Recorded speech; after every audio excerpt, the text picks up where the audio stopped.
Hello everyone. We have a game with the black pieces against some more 007, rated 1194, so 1200. He starts with d4 and then d5 gaining space. This is kind of cool. I don't think anyone's ever done this to me.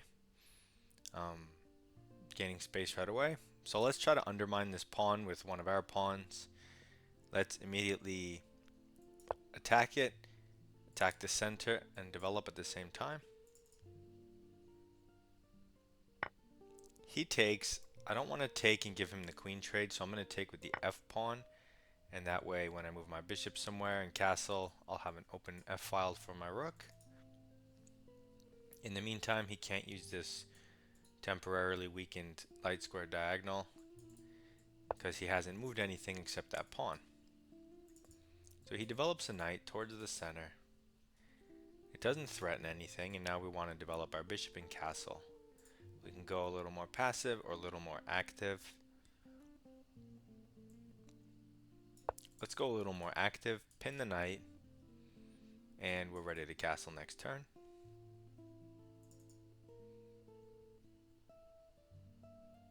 We can play d5 at some moment. Okay, so he breaks the pin with his own bishop. We don't have to address this move, we can just continue with our plan. Now our king is safe, and we have an open f file for the rook. He attacks our bishop, which makes sense. But I'm not going to trade it for his knight. I'm going to retreat one square and aim at the king, which coordinates with the rook.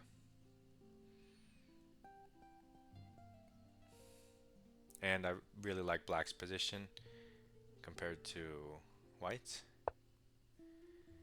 Okay, so he plays f3 to try to stop the coordination between rook and bishop, but it doesn't develop a piece. I mean, it is an idea. It does weaken the dark squares a little bit. We should just do normal stuff. Develop sounds reasonable. We could just start by bringing our knight out. It's very flexible, aims at the center. See what white's really trying to do. And then we can decide what we want to do with our pawns and this light square bishop. So he pushes in the center, creating a pawn presence. This makes sense. But the downside is he's not developing a piece. And I'm just going to use this as a type of hook to try to open up the position on the uncastled king, which has not moved, any of those pieces. So I'm going to strike the center with d5, creating my own pawn presence, opening up my bishop. So he moves his knight away from the center in order to attack my bishop to get it off the diagonal. That's fine. We can now retreat our bishop to an equally good square, and his knight is offsides. So we can bring our bishop back to wherever we like, but I'm going to just place it on d6. Solid square looking at the center. His knight's offsides. And the central pawn is still hanging, so he has to address that. Our position's really nice. His king is in danger. He moves the same piece that he already moved. In this case, it pins our knight. It's not a big deal, but what do we want to do? How do we want to handle this? Do we want to take? When he takes back,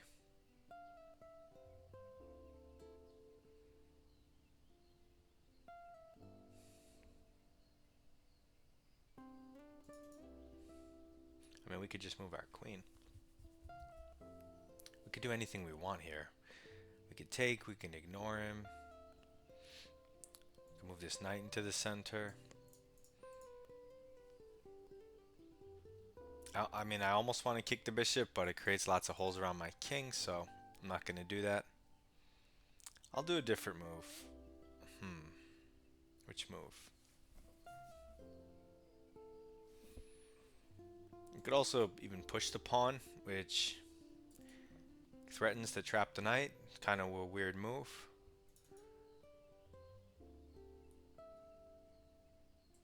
Again, you could take, but I'm going to push and threaten to trap the knight. This is a forcing move. It's a threat. It gives me the turn back. He may not see it, but even if he does see it, he still has to spend his turn doing something about it. And black is so nicely developed. 3 minor pieces in this towards the center. Open F file for the rook, a castled king, and he still has none of that. He has an awkward, almost trapped knight, and a bishop that never really wants to trade itself for the knight, so why is it really here?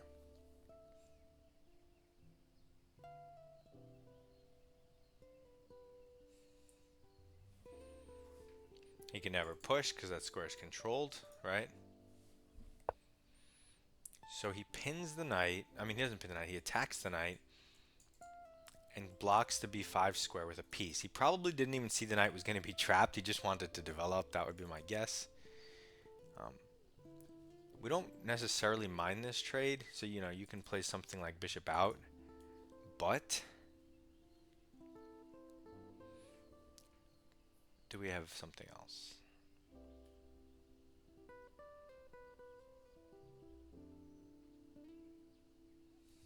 I mean, we have many different options. We can ignore them completely. But, well, maybe he wants to take this and then take this. That's fair. In that case, I'm going to make a move that will develop my light square bishop and protect the pawn and make a stronger center, which is this. It's a nice construction in the center. It's fully supported. We can get our bishop out. We can move our queen out of this pin and maybe attack stuff. Our position's very nice. His knight's still trapped. Even if we can't attack it, you know, what's it doing? Nothing, so it's almost like it's out of the game. So he develops a knight to the side because he doesn't have many options.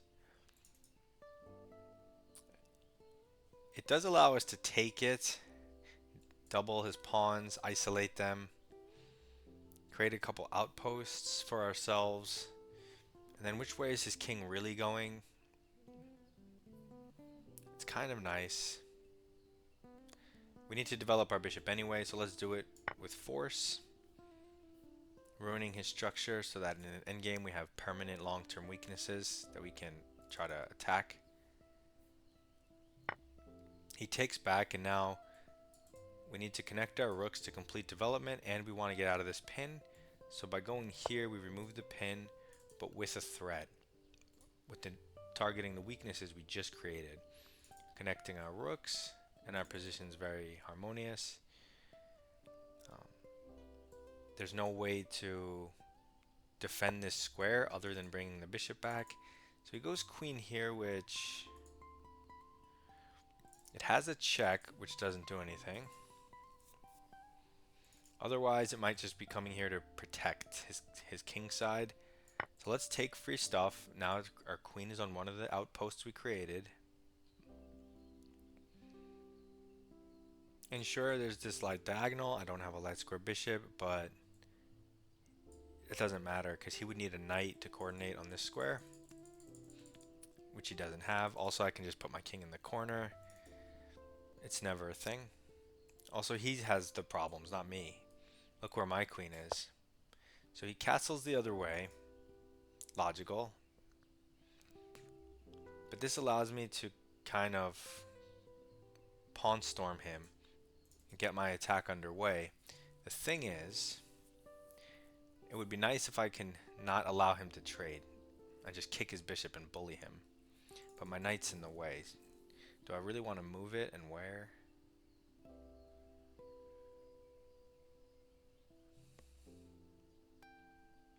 Nah. Let's just kick the bishop. I don't want to waste time moving the knight. If he takes, we'll just open up the B file and threaten to just sack stuff. We'll swing our queen back over. Unless he moves the F pawn, and then we have lateral. So he takes, we take. And now we have an open B file, and his knight still can't move.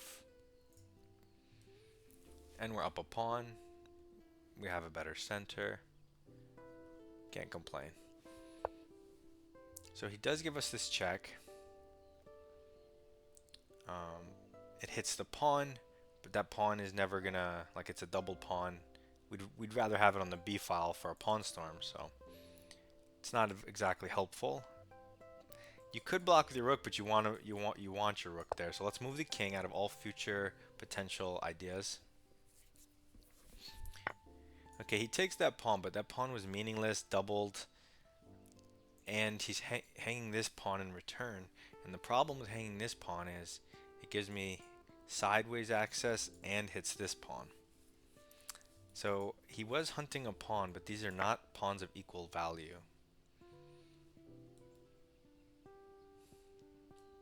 Now his center is under attack. I have this check if his bishop takes my knight. At some point, maybe I can take this, and if he takes, I can check, maybe hit the knight or checkmate patterns. Okay, so he hits my queen, which makes sense, but I wanted to take this pawn anyway, so that doesn't make sense. He can't intermezzo the knight because I'd win the queen. And if he takes the queen, the knight moves and the bishop wishes it took the knight at some point, probably. So black has a crushing position here. You just have to, you know, well, you don't have to do anything now because his queen's hit, but... Okay, so he takes. We're forced to recapture. It comes with a threat. It's for free. The rooks are looking at each other. And his knight is still trapped. You see, so you don't have to take a knight. You could leave it there. And it might be better than taking the knight, because taking the knight requires turns. Leaving it there doesn't. So he takes with check. We have to recapture. But of course, when you leave it there, you don't want him to bring it back in the game when you could have taken it. So you have to judge. So he goes back, and we're immediately going to chop this off the board, because it's in the way of our pawns. It's also a bishop, so let's definitely take that. And now we could throw in this check, which forces the rook back. It would have been cool if we had this bishop check, winning the rook outright, but we don't have that.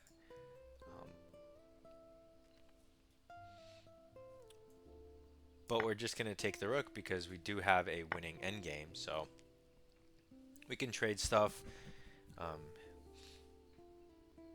Now we really want our king in, but we also have passed pawns everywhere. So what's the best way to do this?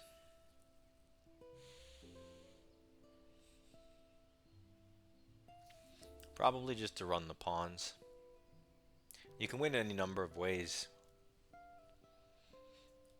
but I suspect we could start with this move, giving our king diagonal access, which is faster, also getting the pawns rolling. There's a number of winning moves. You could do what you want. He has to try to break out the knight out. That wasn't it. I thought he was going to go c3 to break it out. I'm not going to en passant for him, and now I have two passed pawns thanks to him doing this. I guess he's trying to threaten this, but I mean, let's get going. We got these two pawns. Let's roll them up the board. He has a 3-on-2, but that's okay. I have a bishop and a king. So he gets his pawns rolling. Makes sense. It makes sense, I can't say. Let's just take this guy. And now we have many win conditions. If you can get your king over to this side, you know, it's an easy win. So he's trying to reroute his knight to stop your stuff, but it doesn't have any squares, right? So it's a little weird. Well, let's just push the furthest pawn because it has the bishop support, and can he really even stop it? Like if I go here, he has to go here. But then I could just push these pawns. I mean, maybe you could just push in any order. I'll just push the other one. They'll support each other. It'll, like, everything will be a nice, happy family. So he's trying to get the knight this way.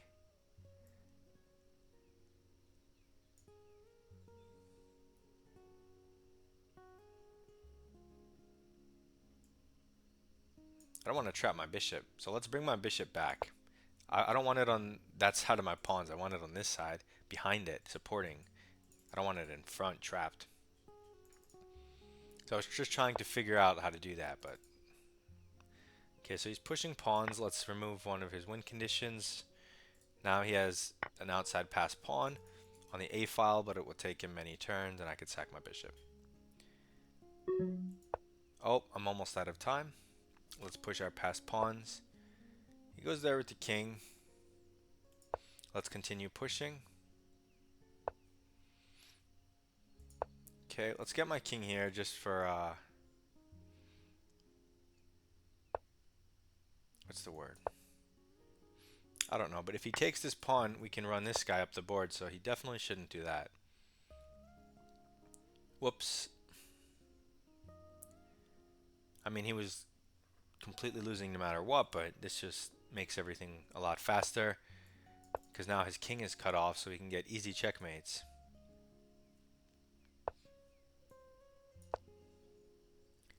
King can't go anywhere. This is checkmate in one. And look at the center. 3 out of 4 squares occupied. Okay, he goes there, but that doesn't stop the checkmate. So even with a minute left, we take him down. Let's go through the game. He goes with d4, which is normal. And then he goes d5, which is interesting because it gains space, so it's not the worst move, but it doesn't develop, so 50-50. We have 94% accuracy game, 2 inaccuracies, not bad. So we immediately attack center development. Force move. And black is already at least equal. I mean, before the knight move, black is already at least equal. And I'd rather be black here. After the knight move, black is better because he's blocking his own c-pawn, which you might want to use to clamp down on the d5 square. But anyway, we develop and control the center. King safety and development. Force move. And you see the evaluation immediately drops a pawn the second he does this. So it must be weakening, it must be non-developing, so the engine doesn't like it. We just develop towards the center. And then center, development, pawn presence. Now he attacks our bishop, so force move.